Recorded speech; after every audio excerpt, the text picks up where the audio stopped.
నల్గొండ కేంద్రంలో గల మహాత్మా గాంధీ విశ్వవిద్యాలయం ఇంజనీరింగ్ కళాశాల వేదికగా మహిళా వ్యాపారవేత్తలు నైపుణ్యాల పెంపు, చిన్న తరహా సమూహాల నుండి సుస్థిరమైన వ్యాపారాలు అంశంపై ఒకరోజు శిక్షణ కార్యక్రమాన్ని నిర్వహించారు.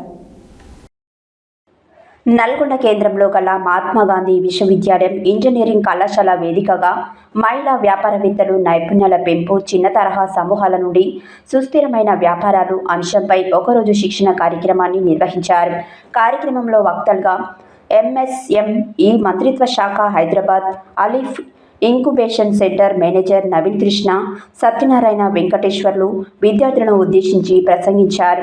ఈ సందర్భంగా నవీన్ కృష్ణ మాట్లాడుతూ, అత్యధిక జనాభా కలిగిన భారతదేశంలో వ్యాపారానికి సైతం అనేక అవకాశాలు ఉన్నట్లు పరిశీలన ద్వారా సమగ్రమైన పరిశోధనతో అవకాశాలను పొందవచ్చన్నారు. ఇంజనీరింగ్ విద్యార్థులు తమ సృజన శక్తితో సమాజహితమైన ప్రయోగాలతో ఉత్పత్తులను సమాజానికి అందించడం తద్వారా వ్యాపారవేత్తలుగా ఎదగాలన్నారు.